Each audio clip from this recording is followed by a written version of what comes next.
Hi, welcome to the Secret City. This is the place of fun and fantasy and adventure. I'm Commander Mark, and I'm going to teach you how to draw in 3D today. We're going to learn a magic word called surface, and we're going to draw a table. A table in 3D by using surface will make the near part of the table lower in the paper than the far part. And then we'll draw a rowboat. I'll make the near part of the rowboat lower in the water than the far part using that magic word, surface. I'll tell you more about that magic word during the lesson. Metaman's here today, and Metaman's experimenting with some illusions to the eye, some optical illusions, and he'll be telling you more about these optical illusions in a little while. Here's what you need for today's show. You need your drawing pad, your drawing pencil, and your activity notebook, so you can take some notes on these optical illusions, maybe draw a few for yourself. Metaman will show you how. Get those together, and I'll be right back.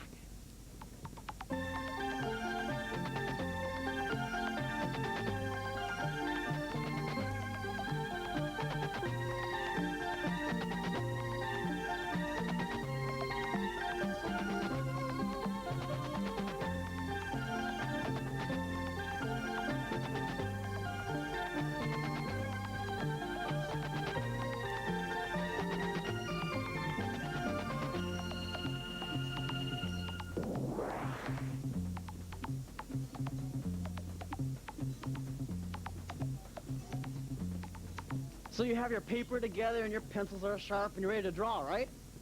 Right? Okay, that was better.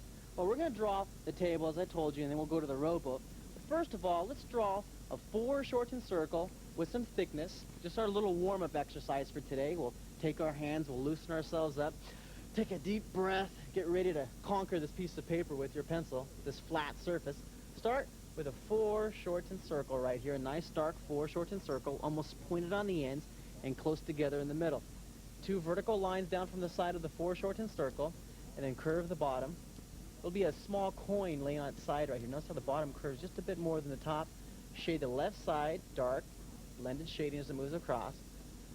Now, using surface, the magic word for today, which is surface, I'm making an illusion. I'm creating an illusion that this point right here is closer to you than this point, just by foreshortening and also by curving the bottom, which makes that corner closer to you. Now that's surface on one object. Now we'll make surface using 2 objects. I'll draw a foreshortened square. Draw along with me here. Take your 2 dots and put your finger in the middle, a dot above and a dot below your finger. Move your finger. I like making that sound on those foreshortened squares. 2 vertical lines, the middle line's longer. Slant this up so you take your pencil and warm up with this nice little lid to a box. And then shade the left side. Now take a look at this. Using the surface, we've created a foreshortened circle, a little coin, closer to you than this box lid. Notice how that is lower in the paper than this box lid using surface. The same with this point. This point is lower in the paper than this point, so that corner looks closer to you using surface. Now let's use surface, and we'll draw a table going away to the northeast. Slant a line to the northwest first, a direction 7 line to northwest. And then we'll see it's not horizontal, it's slanting just a bit. See, it's not going straight across the paper, it's slanting just a bit. Slant this line up to the northeast, or direction 1. And then from this point, same thing, slant this going away from you to the northeast.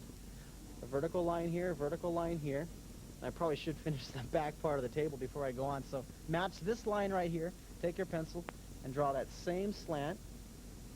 A vertical line. Nice dark bottom. Now this is our tabletop. It looks a lot like the foreshortened square we drew, but we're going to stretch this out just a bit.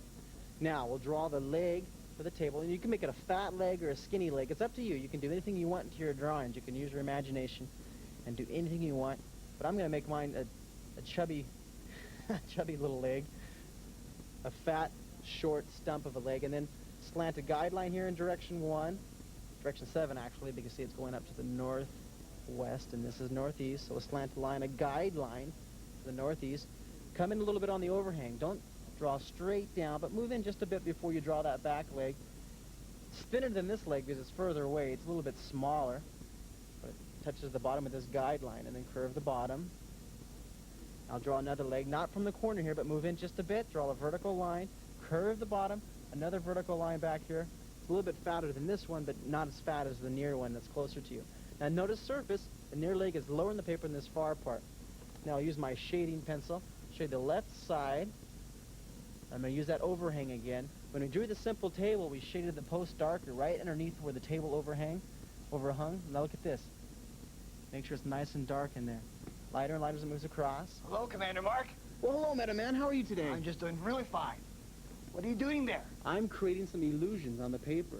Actually, optical illusions, because I'm making this table look like it's really sitting there on the piece of paper. It's a flat piece of paper, but see, I'm conquering the piece of paper using surface. This near leg is lower in the paper, and that makes that near leg look closer to you. Well, let me get a better look here, Isn't that Commander. interesting? And also, see, if you use shading, you make that round leg look really round and give it some volume and some depth, a little bit of control to your paper here. Commander, it always amazes me how you can take some lines and shading and your foreshortening and make this drawing look really real. See, it's just a matter of controlling those magic words, controlling your pencil, and practicing a lot, and creating this illusion. Do you think you can come up with a few more optical illusions? Do you think you have any more of those that I can see? I think I have a few tricks up my sleeve, Commander. Okay. I'll see you later, okay? All right, bye-bye, Man. Now I'm going to add a little bit of shading to the left side right here, all the way across. A little bit more darkness. Now notice how even the back leg is a little bit darker underneath this overhang. And then take your finger and I'll blend this across. And if you want, you can put some cast shadows on the ground of the table. Smear that across. Now let's go on to another drawing. Let's draw the rowboat going away to the northeast.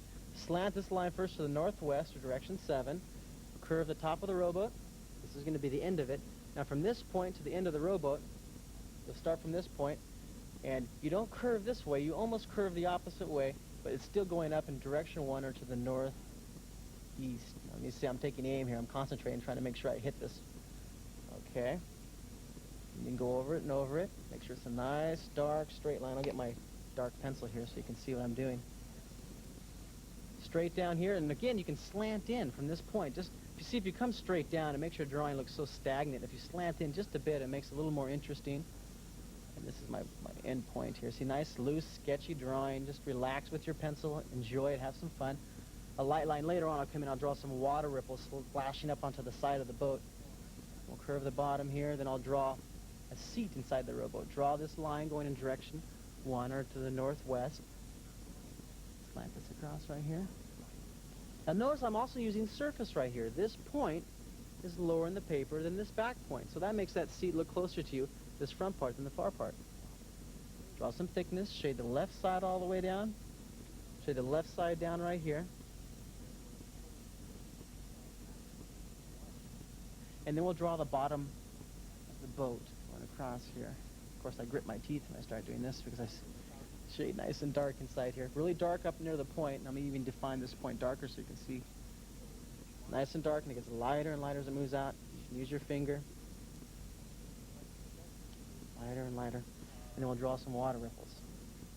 Using foreshortened circles, we'll start from right here. Come horizontally across. There's one water ripple, way out, come back in. There's another water ripple, way out, come back in. Sketch some loose water in here, some water waves lapping up on the side of the boat, and then you can draw some water ripples going off the page over on this side. Draw, draw, draw. Practice those magic words. Practice your drawing. At least, how much a day? How many minutes a day? 20 or 30 minutes a day, that's right. And remember, keep in your mind today the magic word, which is surface.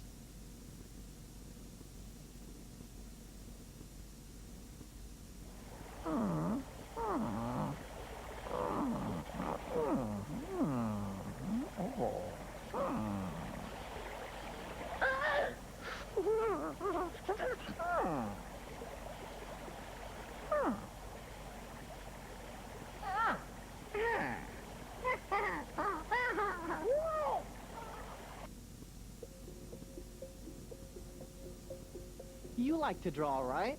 I know you like to draw, and I love to draw, but there's no special club just for people like us who draw. So what I've done is I've organized a special club just for you. It's called the Secret City Drawing Club. Would you like to become a member? Okay, I'll tell you how you become a member. Each week I have a special drawing I want you to complete, and as soon as you're done with that drawing, you mail it in to me, and as soon as you mail it in, I make you an automatic member of the elite, super cool Secret City Club. Now this week's activity, this week's special drawing exercise, is for you to use your imagination and create your own moonscape inhabitant on your secret city.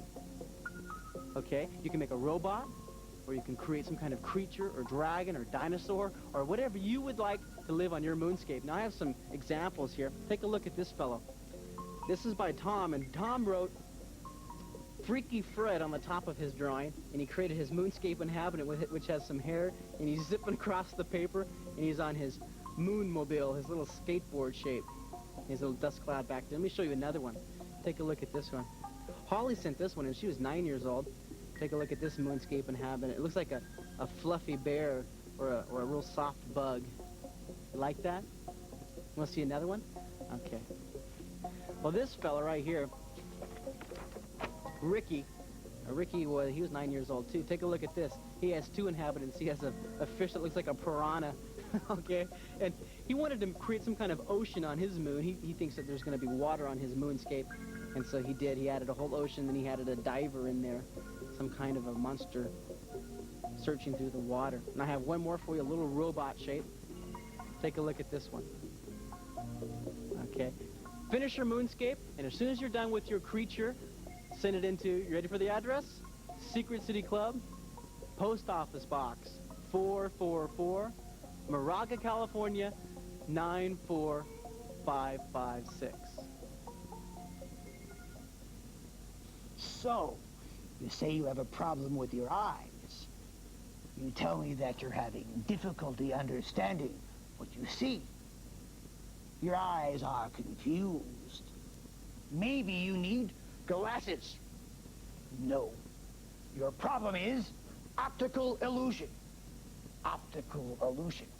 That is, what appears to be real is not real at all. Completely different. Optical illusion. The word optical refers to the eyes. If you have an eye problem, you go to an optometrist. The word illusion means to trick. It's what a magician does in his act to trick you. Let me show you what I mean. See these arrows? They're pretty crazy, aren't they?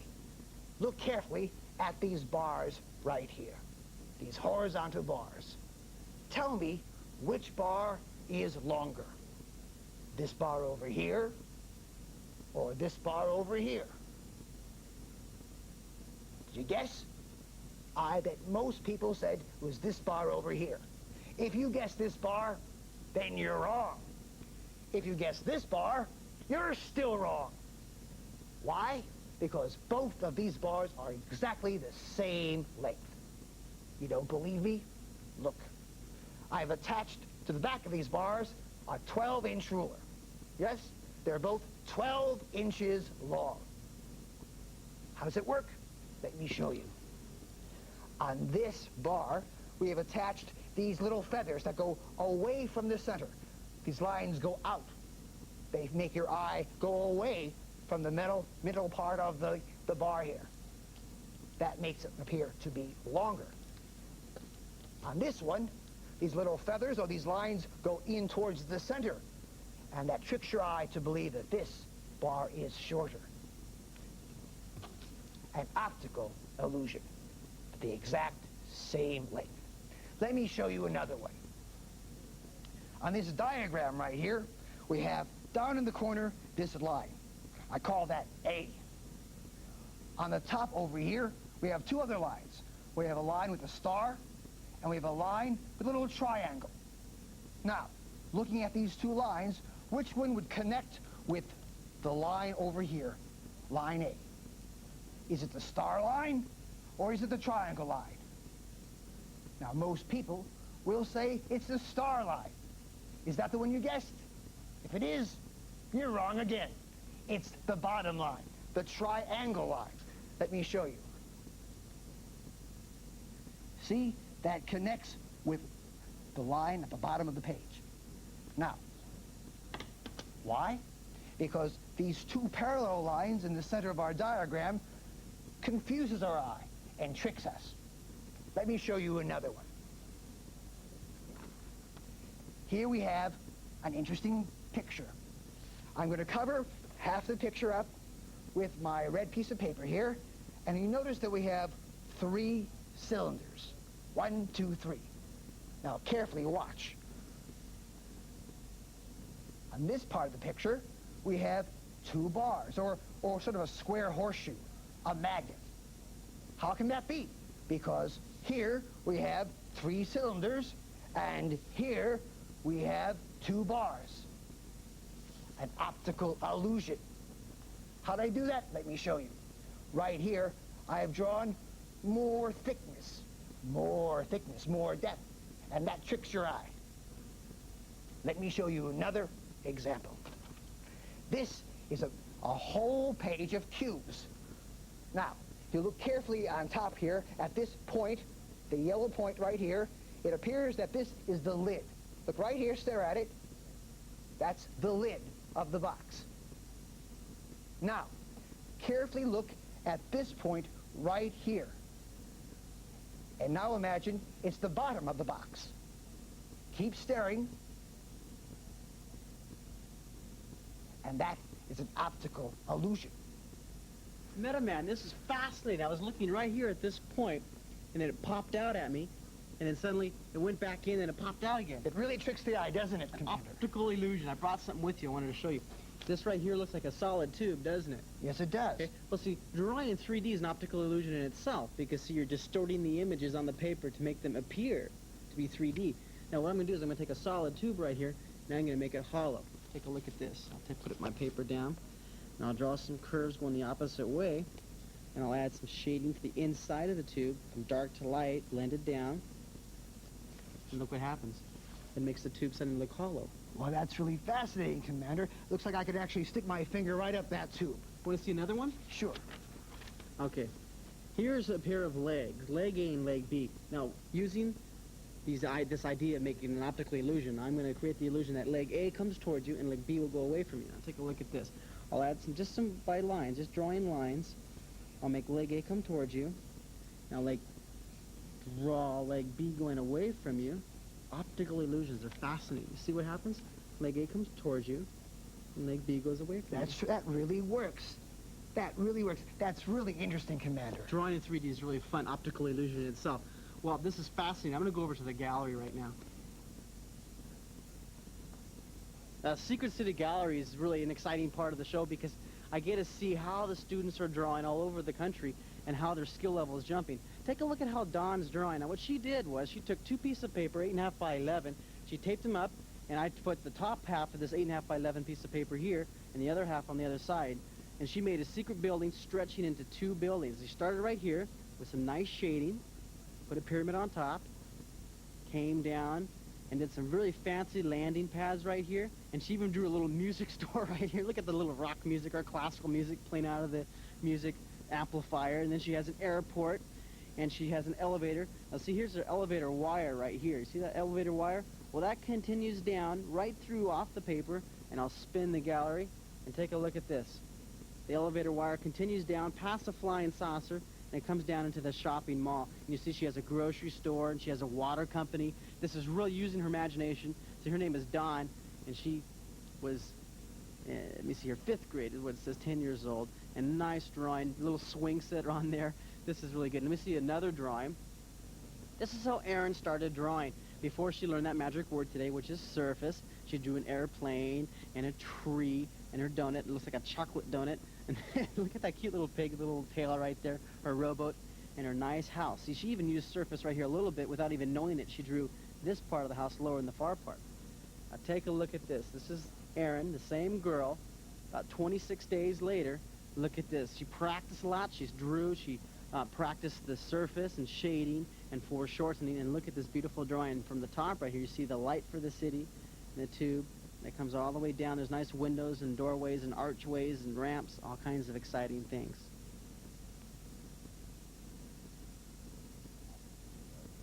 Now, I'm using surface today, that magic word, and I'm trying to create the illusion that this part of the cliff is lower in the paper, it's closer to you than this far part.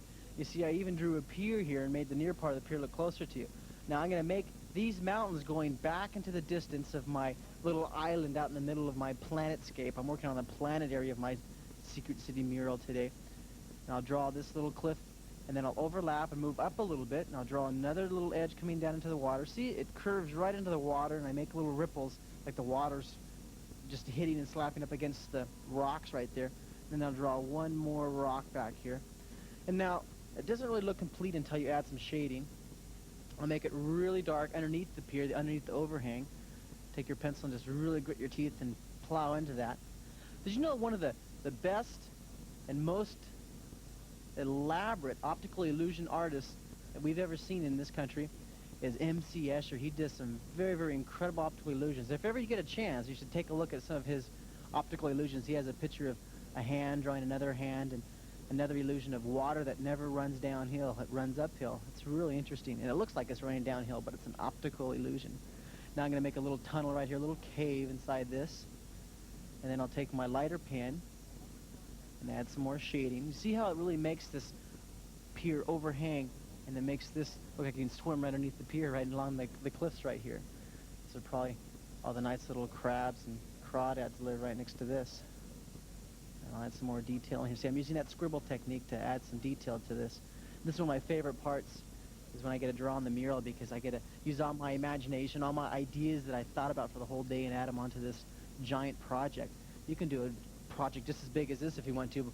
Maybe hang some butcher paper up in your cafeteria of your school, and maybe you and your friend can draw a giant secret city mural too.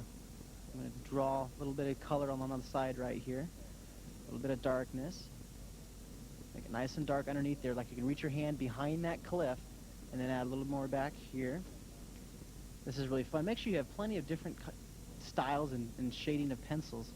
Because see, I use pens, and I have, look at, different. I have a thick, dark pen and a light pen, an outlining pen. Same thing with pencils too. You have a dark pencil and a light pencil. Okay, and I'll add nice and dark. See, I have this green foliage up here, and it's hanging over the cliff's edge, and so I make it nice and dark underneath the foliage. Just a little artist trick. A little trick to make it look like it's really sitting underneath there. Nice and dark, and it gets lighter and lighter as it comes down. Now, if you have your activity notebook with you, you might even take some notes. You won't be able to draw the whole thing, but you can maybe copy just a little segment of this and use some ideas for your own secret city, or your own secret universe, or your secret town, or your secret house, or your secret building. It's fun to create your own secret inhabitants and stuff. I'm going to add some more darkness here. See, it's even darker on the left side than on the right side because the sunlight's coming down and it hits this over here, so I'll make it nice and dark on this side. And a little bit lighter as it goes up. Dark down here.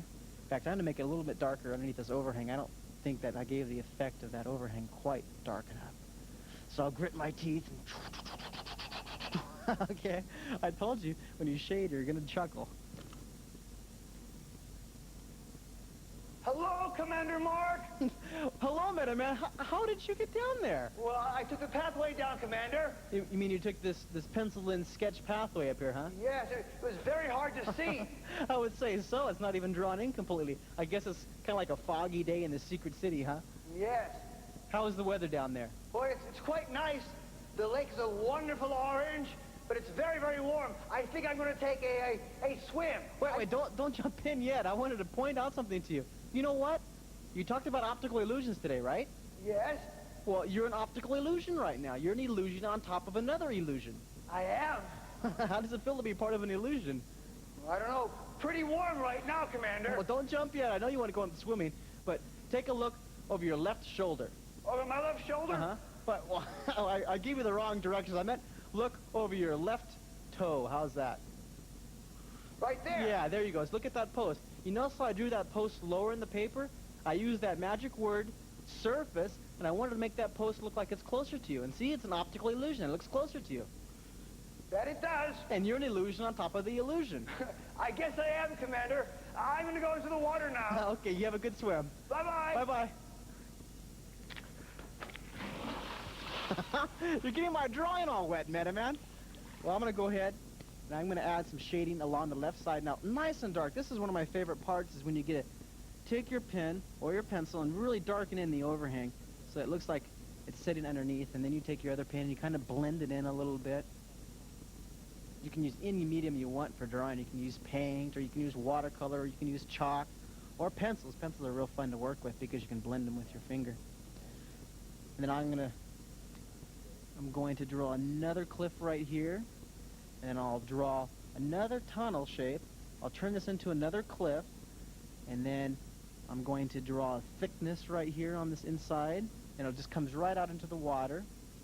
And then I'll make the cliff overhang again. I love how you can slant these in and add your drawing a little bit of flavor, a little bit of character to it by making it indent like that. And then we'll take the pen and we'll make it nice and dark on the left side over here. Isn't this neat how you can just take off with your imagination, just sketch away? Pencil power. When you learn those magic words, you can draw anything in 3D. I almost drew with the back of my pen. You have to take the caps off your pens before you start drawing. Now draw, practice your drawing. Remember to use surface when you're drawing, and draw at least 20 to 30 minutes a day, and pretty soon your drawings will be much better than mine. Keep drawing. I'll see you next time, okay?